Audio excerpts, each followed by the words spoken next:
I know what you're thinking. Something's a little different about me today. I'm not the Leo from this world. I'm actually from another timeline. The Leo from this timeline is on vacation, and coincidentally, I also needed a vacation. Even though crossing the multiverse is incredibly dangerous and risky, it's really important to take time off for yourself. I'm from the 420verse.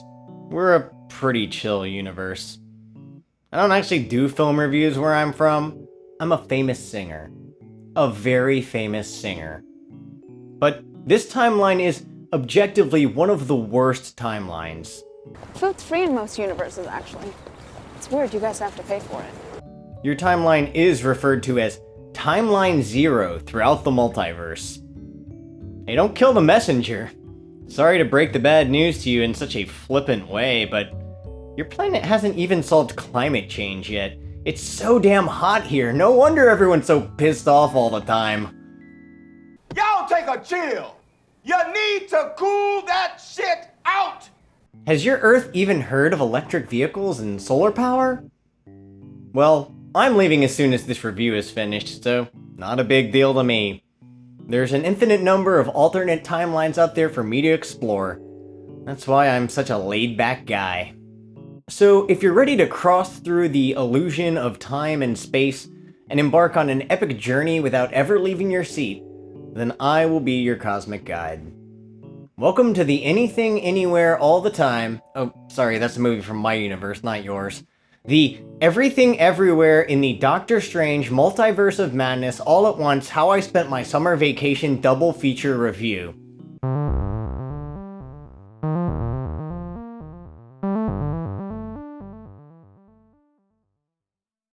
In order to fully appreciate Doctor Strange in the Multiverse of Madness, I had to watch a lot of movies. And I still haven't seen every piece of media surrounding this that feeds into it. Let's talk about what those films are quickly. The original Doctor Strange movie was a visually impressive yet somewhat basic bitch superhero origin story with a time loop twist on the typical third act CG nonsense. WandaVision is a creative send-up to sitcom TV that is ultimately formulaic.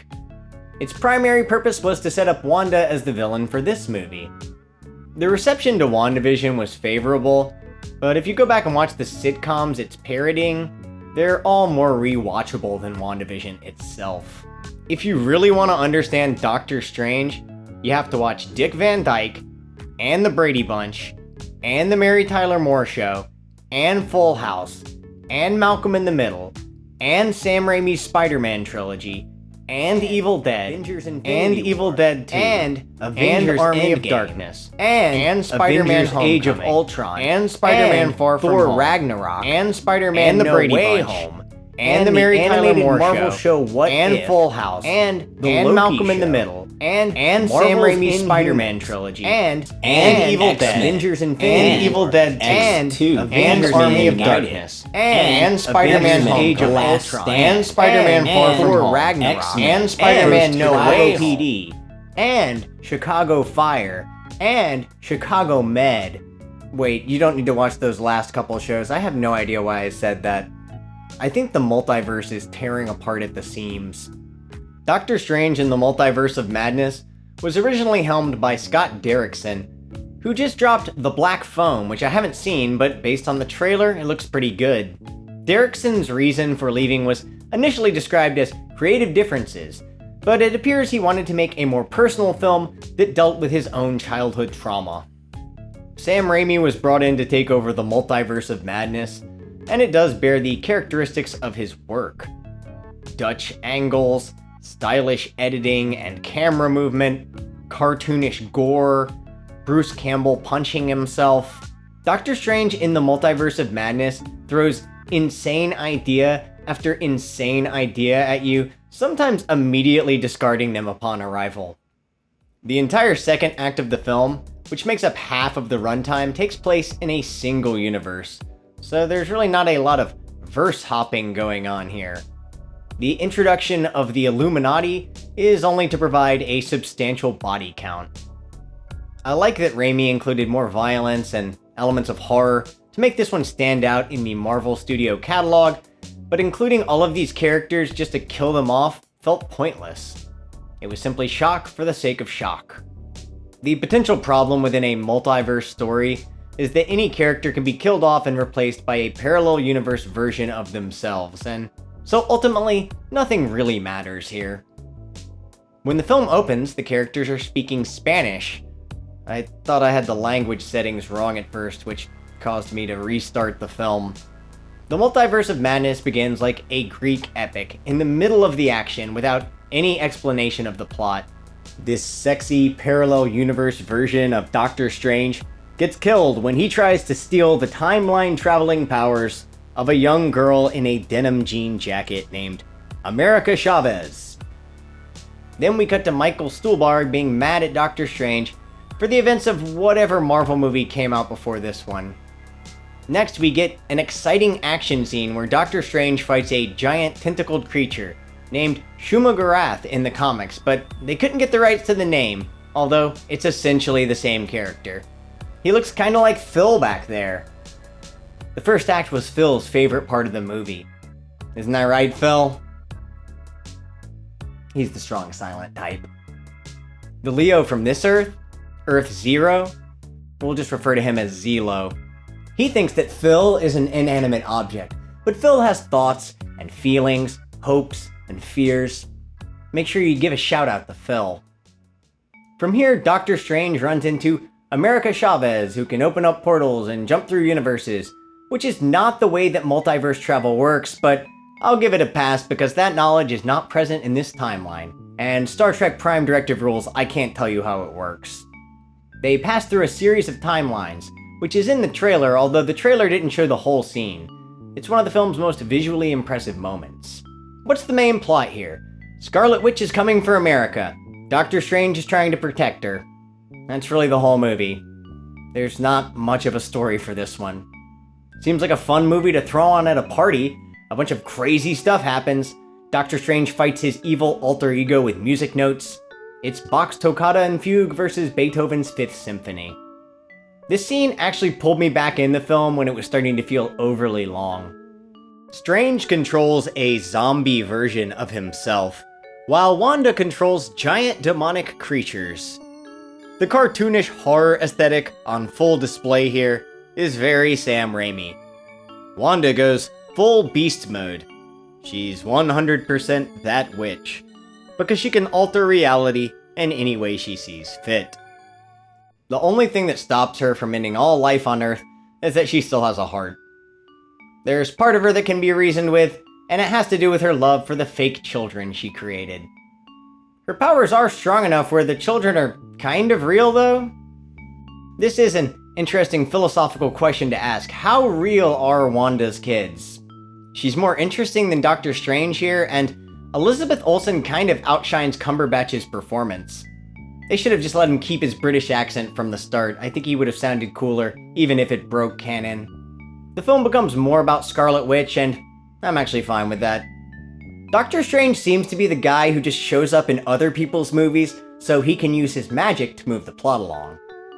I like the Multiverse of Madness more than WandaVision or the original Doctor Strange film because its best moments feel like a director's unique vision. It is long though, I was starting to check out towards the end. The relationship between Doctor Strange and his estranged love interest wasn't the biggest strength of the original, and it didn't do much for me here either. The film doesn't really make me feel anything, although it has some light, mind-bending concepts and a lot of spectacle. A lot of whoa moments. Whoa! The Doctor Strange episode of What If was hands down the best episode of the first season and could have even been an animated film. In an alternate timeline, Strange lost his wife in the car accident from the first film. No matter how many times he went back in time, he couldn't change the event of her death and slowly became a dark, twisted monstrosity consumed in anguish. I recommend watching this episode, but the rest of the season has nothing to do with this movie, and watching it was a waste of my precious time here. Danny Elfman is known for his memorable and hummable compositions, and yet I didn't walk away from this movie even remembering any of the music. These superhero movie musical scores are just all blending together in my brain.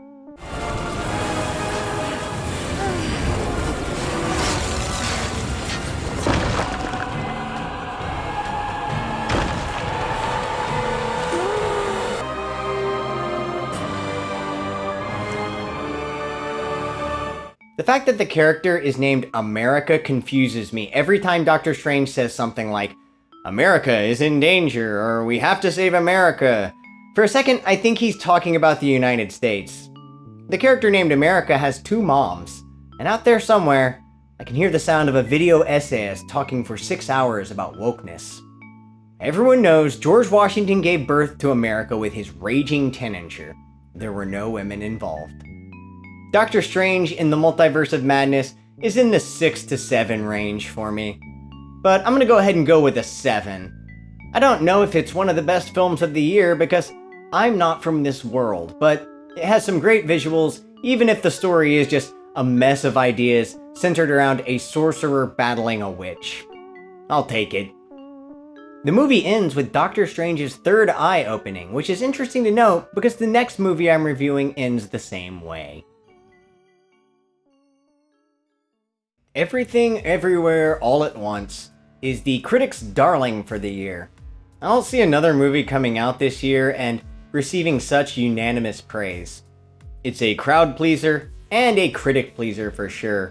It's essentially a story about a mother who pushes her daughter too hard and refuses to accept that her daughter is gay. So, in turn, her daughter tries to destroy herself and everything around her. The story is told in such a playfully creative way that it's easy to forget that this is a movie about a mother and daughter at war. Michelle Yeoh plays Evelyn, a Chinese immigrant who owns a shitty laundromat with her timid husband Wayman, played by Ke Huy Quan.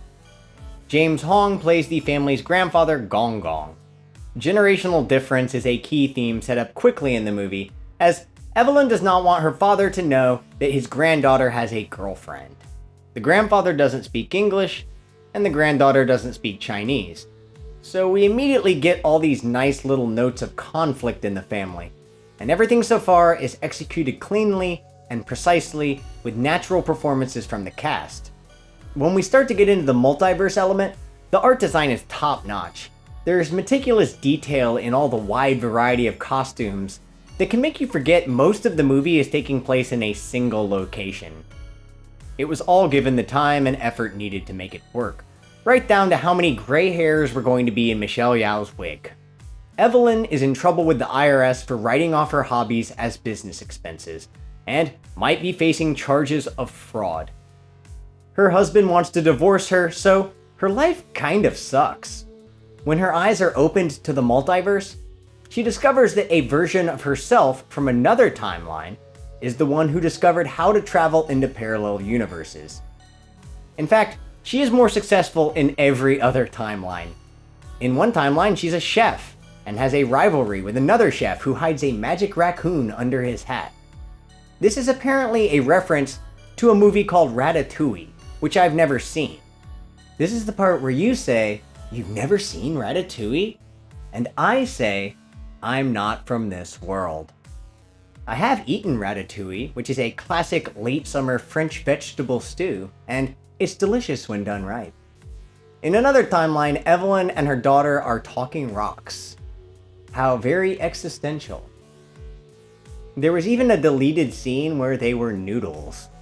The Daniels had to work with the script by expanding and retracting it to find a balance of insane action and a human story with relatable characters. So, of course, there were going to be ideas that had to be cut out, like the family all singing, "I'm a Barbie girl in a Barbie world." Barbie girl in a Barbie world. Probably seemed like a better idea on paper. The timeline travel makes absolutely no sense here, but it's not supposed to. The way it all works is intentionally nonsensical and provides some great comedic moments, like an action scene where two characters fight over a butt plug. The idea is that to change universes, you have to do something you would never do, then hit this button on a magic headset, and the parallel universe version of you with different abilities immediately takes over your body, This escalates into ridiculous slapstick action scenes where characters eat chapstick and photocopy their asses. It goes a little over the top sometimes. It's Inception by way of the martial arts comedy, a live-action anime with butt plugs and ball gags, where fanny packs and puppy dogs are deadly weapons. None of the absurdity takes away from the heart of the story and the emotional connection between the characters and the family. The film's first 10 minutes set up the family drama, which leads us into the mind-bending sci-fi concept, and it all comes together when it's revealed that the daughter has gone full Joker mode, becoming an anime supervillain. Her final form is a pop star, and her hair spells out the word Jobu. Jobu Tupaki being the name given to all her destructive personas. Michelle Yeoh's character has to stop her daughter from entering a black hole shaped like an everything bagel that symbolizes her daughter's nihilistic journey towards destruction. The Daniels have stated that Fight Club and The Matrix provided inspiration for this movie, and those are great sources to draw from. I only chose to watch one other film in conjunction with this one, Swiss Army Man, which Daniels directed in 2016 starring Paul Dano and Daniel Radcliffe. It's an incredibly funny and dark story of a desperate man stranded on an island and his friendship with a corpse who washes up on the shore. It has a similar surreal humor and a beautiful melancholy to its story, which becomes a philosophical inquiry into the nature of our existence. The corpse's desire for sex, the survivor's fear of death. Is Paul Dano's character imagining everything, or is he already dead? There's a great third act, too. It's a brilliant film, but Swiss Army Man's humor was more gross, and it didn't have the spectacle and action of Everything Everywhere, nor did it have the hype train marketing that led this film to become A24's highest grossing film yet.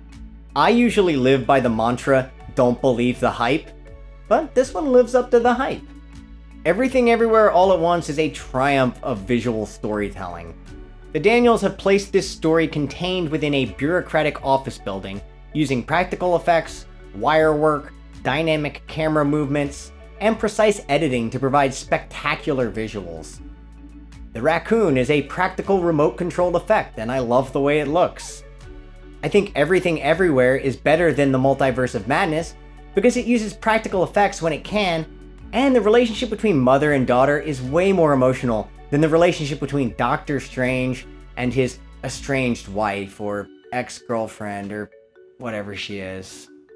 The hot dog finger universe is the most ridiculous one, but includes one of the film's most poignant lines, in which Evelyn comforts Jamie Lee Curtis's character by telling her, "You're not unlovable. There's always something to love. Even in a stupid, stupid universe where we have hot dogs for fingers, we get very good with our feet." There's a sweet, optimistic sensibility, made more humorous by the flat-out crazy nature of the metaphor, as Jamie Lee Curtis plays Claude Debussy's Claire de Lune, one of the most beautiful pieces of music ever written on Earth Zero, using her feet. I feel.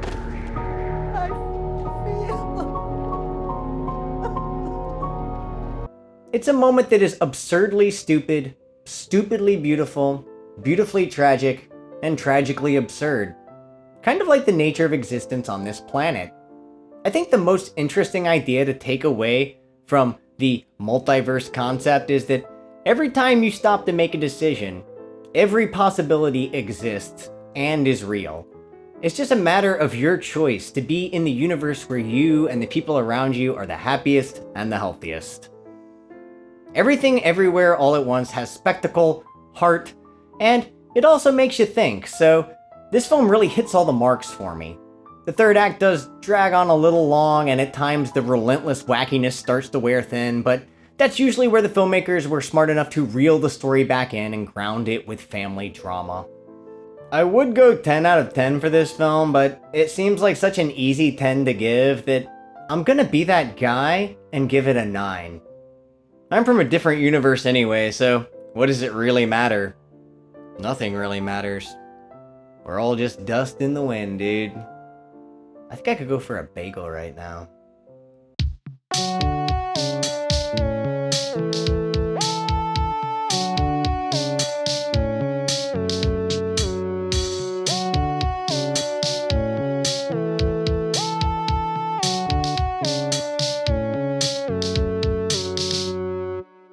It's good I found you. You gotta come back with me. Back to timeline 69, of course.